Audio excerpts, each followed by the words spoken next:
Bonjour, bienvenue sur notre live Se retrouver. Alors aujourd'hui, je suis ravie d'accueillir pour la deuxième fois Janie Arros, psychopédagogue. Bonjour Janie. Bonjour. Alors Janie, je te laisse, pour ceux qui n'avaient pas vu l'autre live, te représenter et un peu ta pratique aussi. D'accord, ok.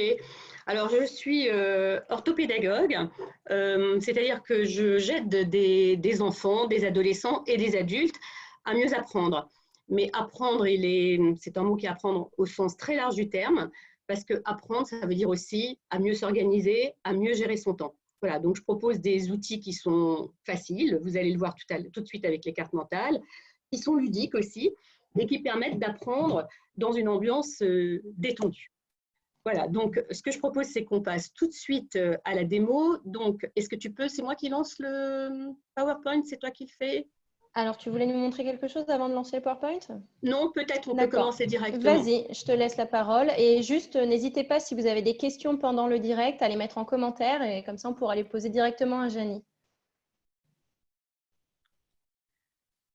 Voilà, alors, donc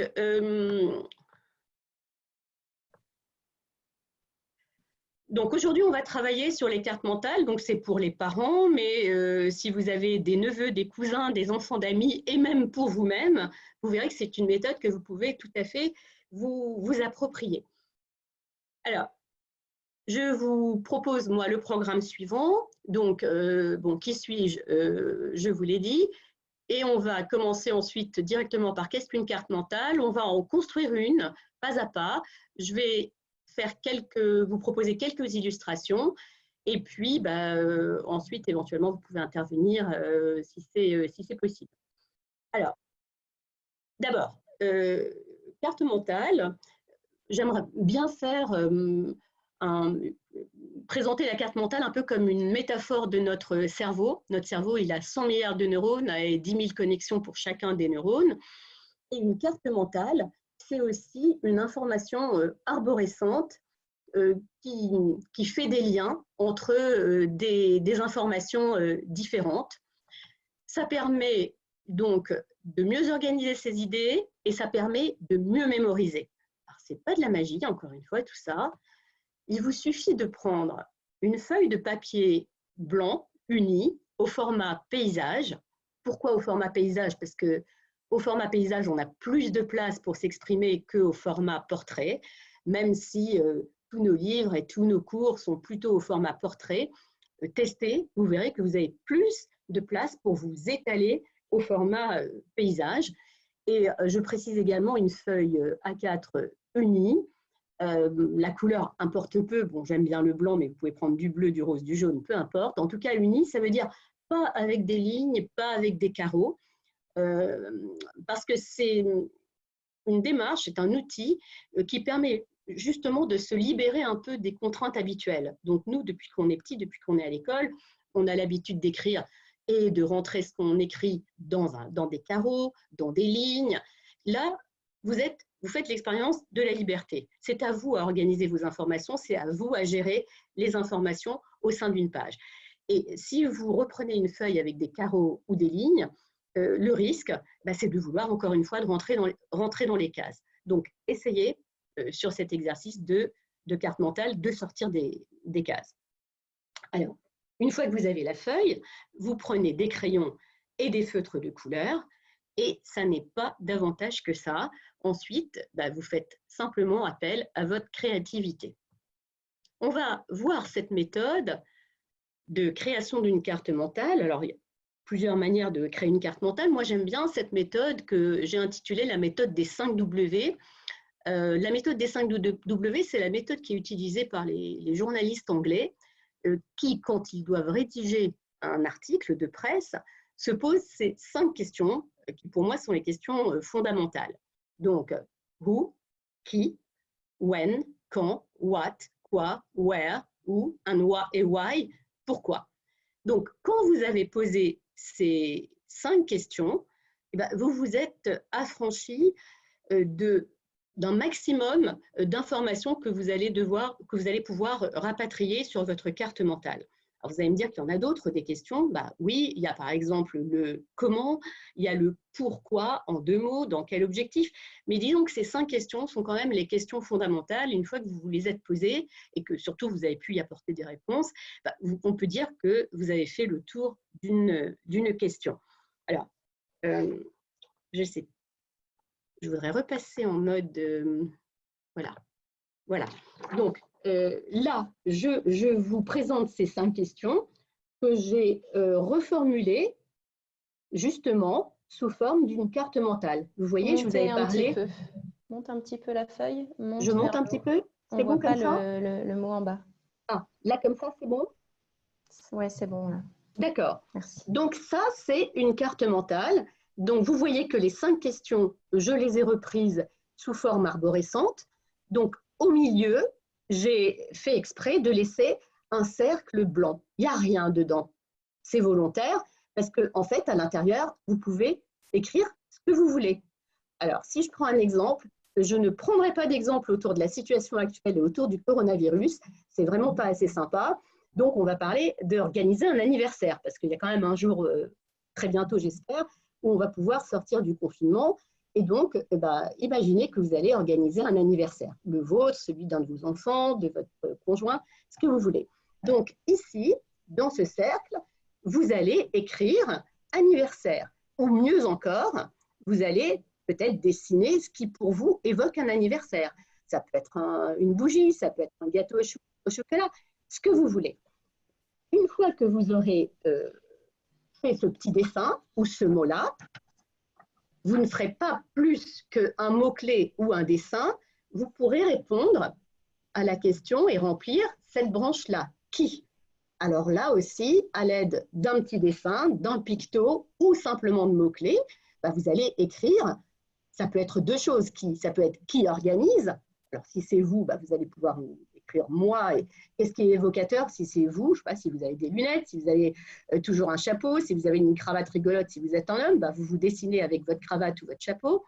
Et puis ça peut être qui? Ça peut être les invités. Donc vous allez lister les invités par catégorie. Ça peut être par exemple famille, voisins, amis.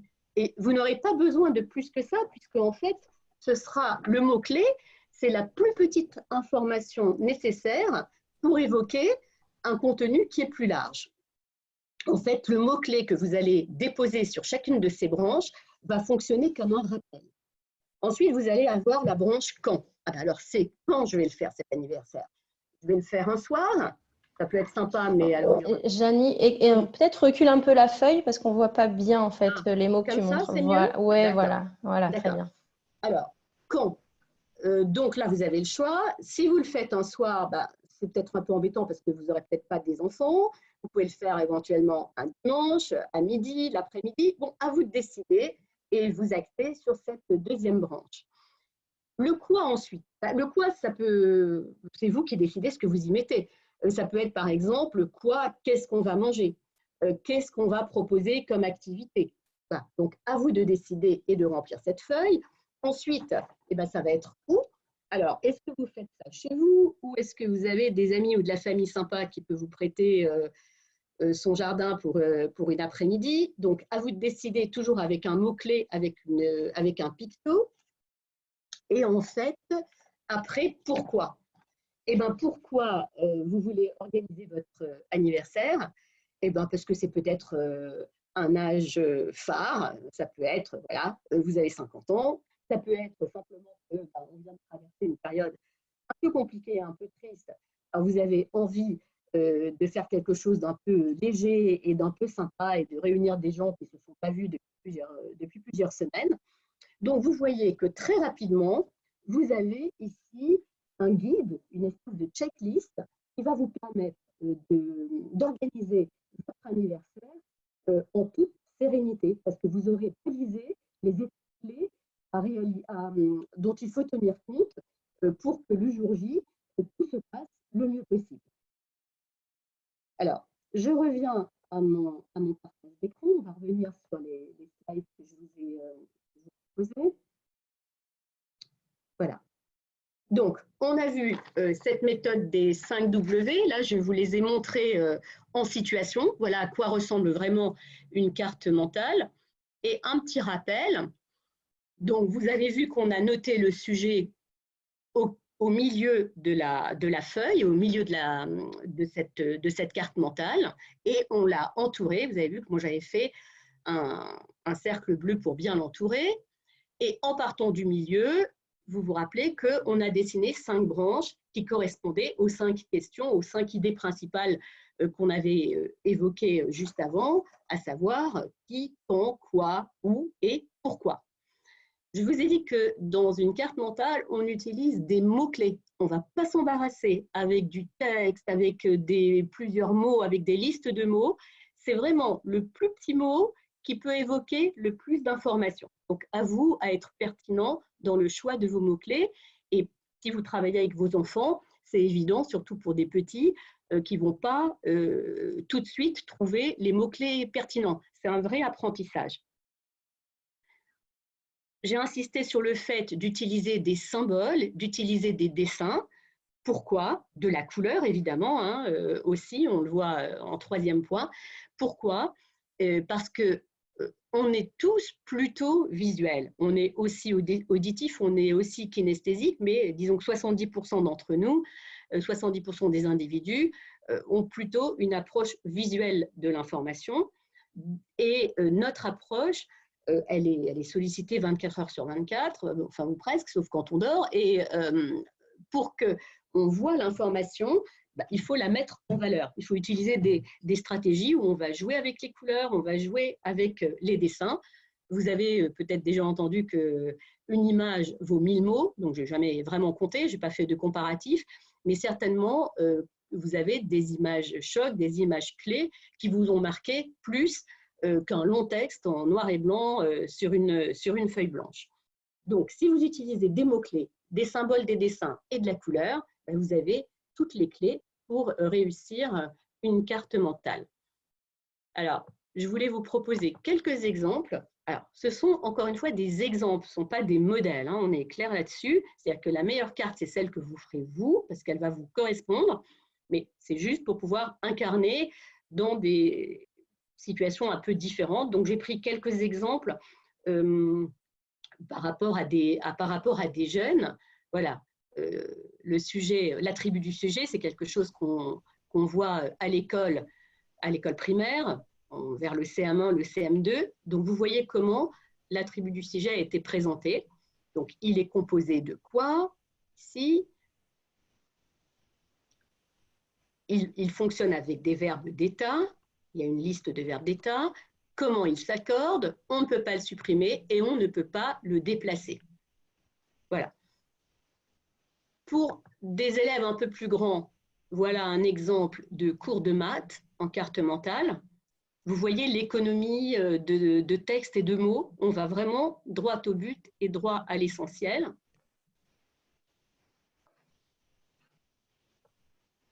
Encore plus grand, ça c'est pour des élèves qui sont en terminale, qui révisent le bac d'histoire. Vous voyez comment on peut représenter un cours sur la Seconde Guerre mondiale sous forme de carte mentale. On va d'ailleurs un peu reprendre les mêmes questions que ce que j'ai posé tout à l'heure. Hein. La période, c'est le quand, les deux quand, c'est le qui, les phases du conflit, ça peut être le comment, le nazisme, c'est quoi, et ainsi de suite. Vous voyez, on reprend toujours ces idées un peu fondamentales qui vous permettent finalement de faire le tour d'une question.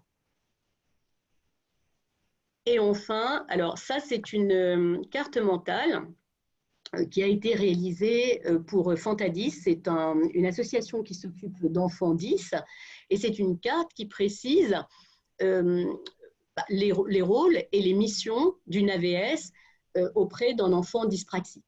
Vous voyez également comment on peut illustrer et comment on peut noter toutes ces informations. Voilà, donc là, c'est simplement quelques exemples, mais vous voyez qu'on peut utiliser une carte mentale dans des contextes très variés aussi bien pour des enfants qui sont jeunes que pour des adultes. On peut organiser une carte mentale et on peut la finaliser pour des adultes. Par exemple, organiser une réunion sous forme de carte mentale, faire un compte-rendu sous forme de carte mentale, c'est beaucoup plus percutant qu'une liste à plus avec un grand 1, un petit 2. On se rappelle de beaucoup plus de choses.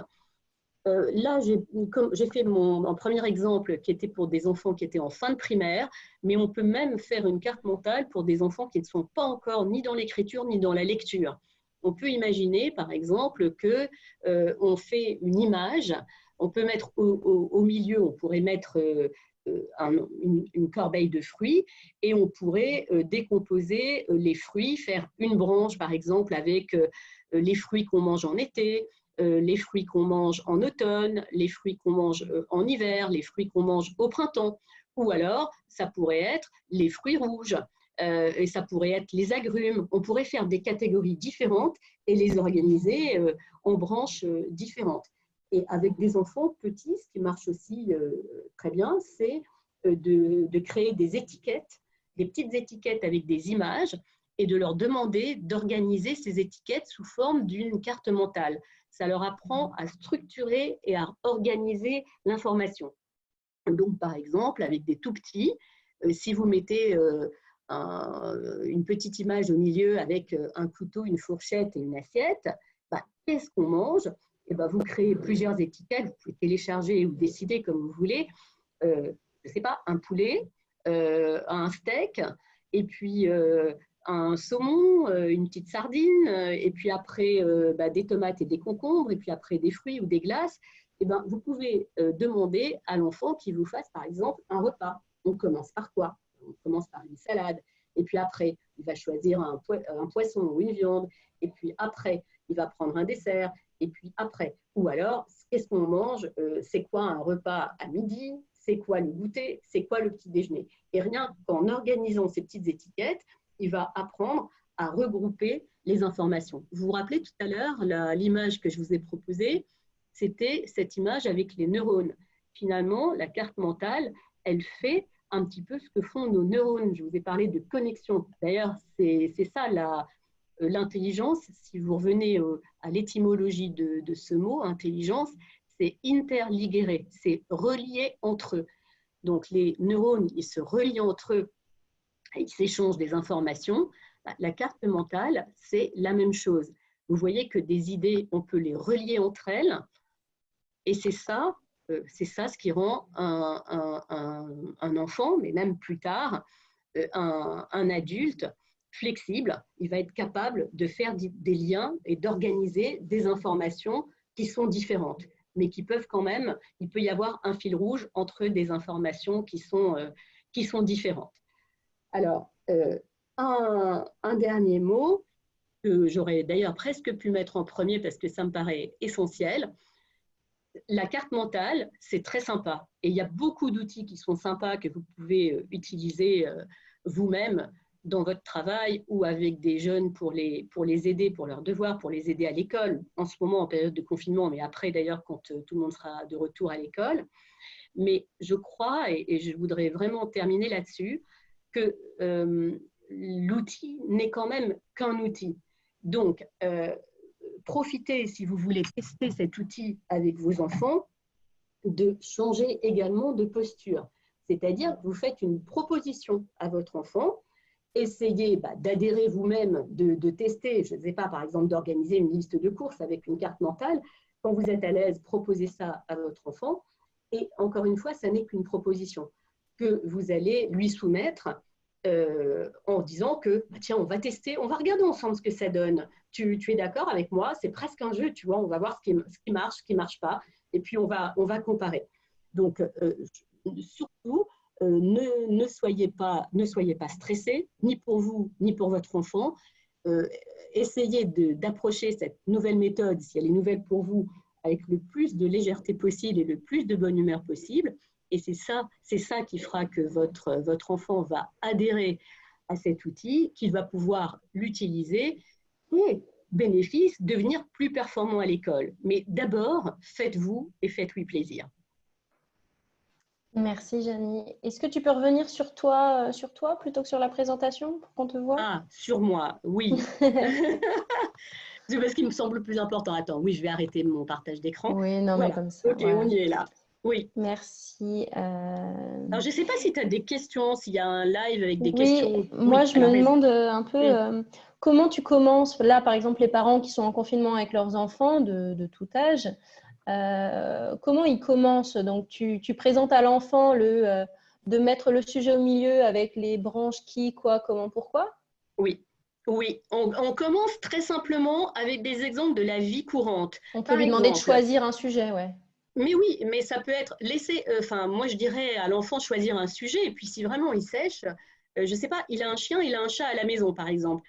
Tiens, attends, on va faire une carte mentale sur le chat. Voilà. Bon, j'aime les matous, donc moi ça me plaît ça.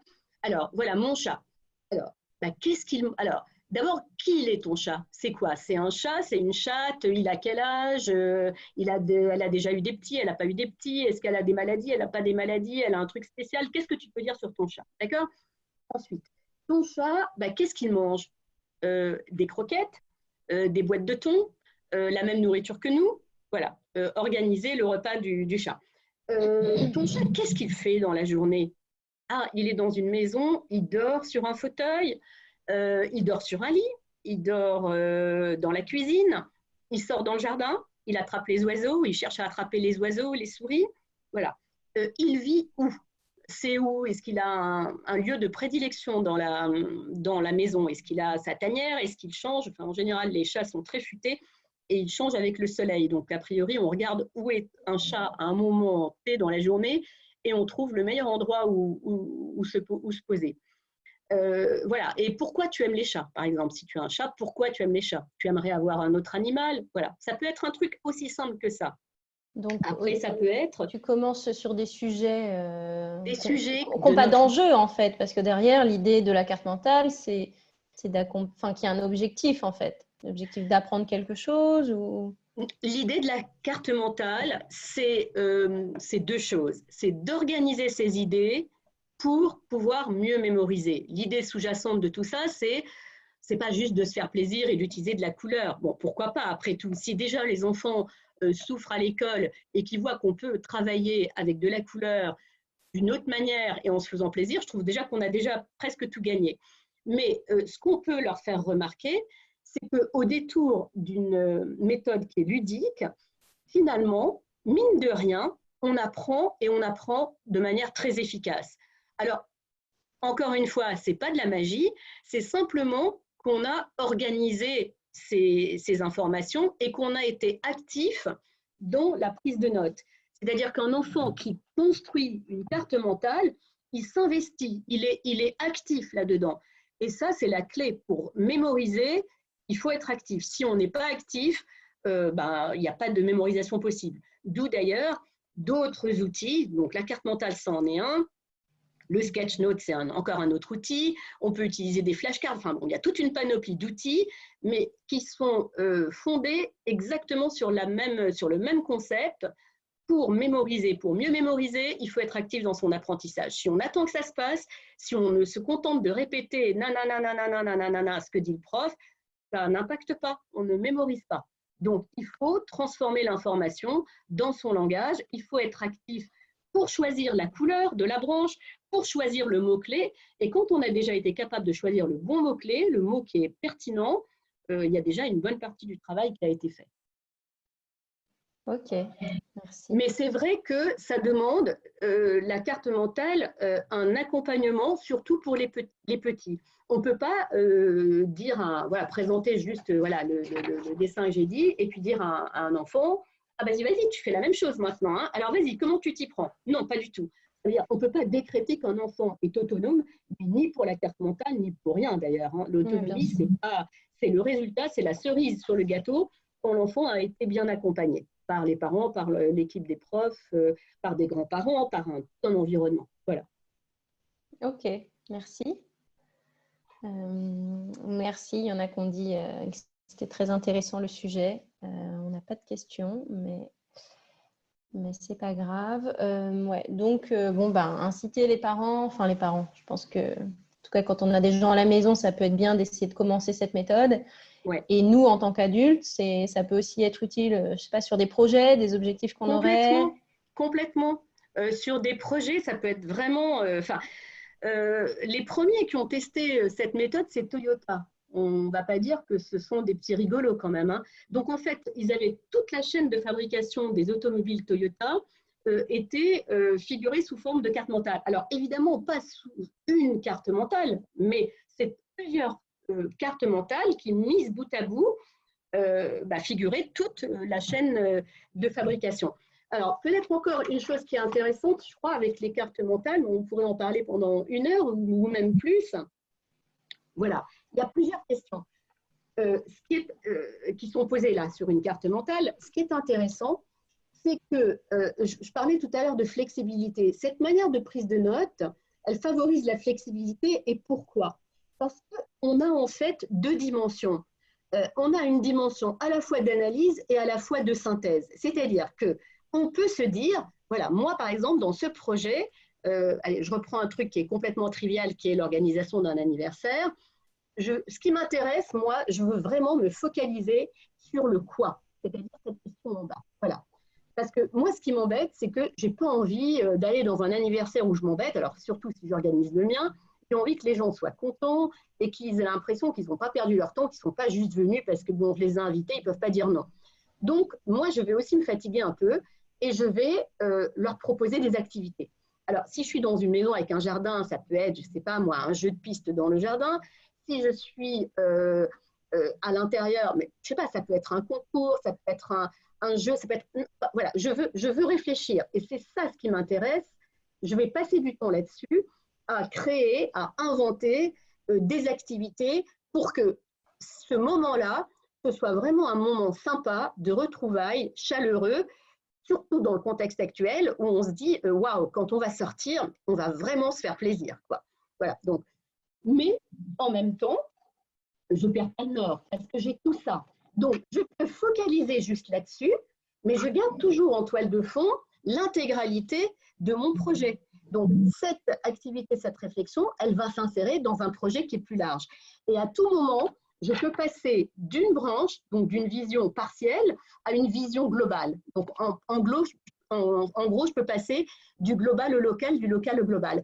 Et cet aller-retour, cette possibilité de zoomer et de dézoomer en quelque sorte, ça favorise aussi la flexibilité mentale. Et très souvent, on s'aperçoit que des enfants ou des adultes qui ont des difficultés d'apprentissage, d'organisation, c'est des gens qui ont un peu de rigidité. C'est-à-dire que c'est compliqué pour eux de zoomer, de dézoomer. Ils sont fixés, ils sont rigides sur une situation, sur un acquis, sur une conviction, et ils ne peuvent pas envisager un autre point de vue, ou ils ne peuvent pas envisager « Non, mais attends, mais moi je suis là-dedans, je ne vois rien d'autre. » Voilà. Donc ça, c'est une méthode qui permet, de manière très très simple, d'être à la fois, d'avoir une vision globale d'un événement, d'une situation, mais de pouvoir en même temps, si le besoin s'en fait sentir, de zoomer sur un détail et de creuser ce détail et de donner de plus en plus d'informations pour pouvoir l'enrichir. Donc moi j'aime bien dans la carte mentale ce mouvement, ce double mouvement. Ok, on a une question, Lorena qui demande, il existe des cours pour que les enfants puissent créer la carte mentale? Il existe des cours. Alors, depuis, j'ai moi-même enseigné à l'éducation nationale il y a 10-12 ans de ça. Donc, ça a émergé à l'époque. En fait, j'étais avec les gens qui ont fait entrer le concept en France, c'était dans les années 2000-2001. Voilà. Donc, ça a mis un petit peu de temps, mais à l'éducation nationale, il y a des profs qui s'en saisissent.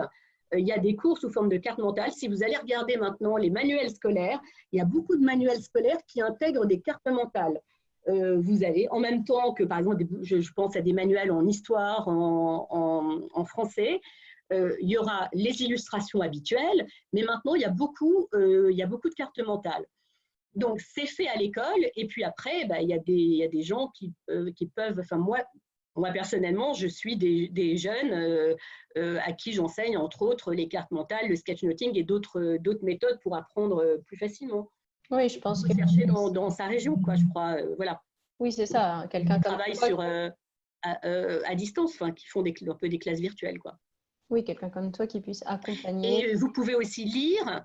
Alors, attendez, peut-être que je peux juste le noter là, au niveau je peux le noter dans le truc, oui. Il y a celui qui a formalisé l'usage des cartes mentales. C'est un psychologue anglais qui est décédé il y a 2-3 ans maintenant, qui s'appelle Tony Buzan. Voilà, je l'envoie dans le chat. Donc, moi, je dirais que les livres de Tony Buzan, c'est de la vulgarisation, c'est intéressant. Il explique le principe des cartes mentales et il donne pas mal d'illustrations. Donc, ça peut être une bonne base pour commencer. D'accord, je le mettrai dans les commentaires sur Facebook. Mm-hmm. Merci, Janie. Écoute, ça nous a donné un bon aperçu des cartes mentales et maintenant, il n'y a plus qu'à passer à l'action. Hein. C'est ce qu'on se Bon, disait, il faut faire, quoi. C'est Maintenant, ça. c'est à vous, tout à fait. Si, je pense que je suis joignable sur mon adresse, là, On va sur mettre ton Mélusine. lien. Oui, oui, on va Ouais, mettre tout le à lien fait. S'il y vers a ta des page. questions, ouais, s'il y a des personnes qui se lancent dans les cartes mentales et qui bloquent ou qui ont juste envie d'envoyer ce qu'ils ont fait, bah, écoutez, envoyez. A priori, moi, je réagis sous les 24-48 heures. Donc, je pourrais vous donner soit des compléments d'information, soit faire un retour sur ce que vous avez fait. Alors, là, dans le temps qui m'était imparti, je ne pouvais pas parler de toutes les formes de cartes mentales et tout ça. Bon, il faut savoir aussi qu'il y a des logiciels qui sont dédiés. Il y en a plusieurs centaines, donc je ne vais certainement pas commencer à en parler maintenant. Il faut aussi là faire un choix d'outils qui nous correspondent. Ce n'est pas la peine de prendre un outil avec plein de fonctionnalités quand on n'est pas une entreprise de 500 personnes. Donc, à titre individuel, vous pouvez vraiment trouver des logiciels qui sont gratuits. Alors, ils sont souvent payants, mais avec des fonctionnalités gratuites, et c'est largement suffisant pour les utiliser. Moi-même, j'utilise des cartes mentales vraiment souvent et je les enseigne. Je suis encore avec un logiciel qui est gratuit. Je ne trouve pas qu'il y a utilité à passer à un logiciel payant. Voilà. Ok. Merci, Janie. Merci beaucoup pour toutes ces informations. Merci à vous pour vos questions et nous avoir suivis. Demain, donc déjà, vous pouvez retrouver Janie Arros, orthopédagogue à Paris. Son cabinet est à Paris et en ce moment en téléconsultation. Donc, n'hésitez pas, comme elle vient de vous le dire, à la solliciter. Demain, je vous retrouve à 14 h avec Brigitte Bruxelles, coach, pour le sujet « Confinons mais positivons ». Donc, on va parler un petit peu confinement.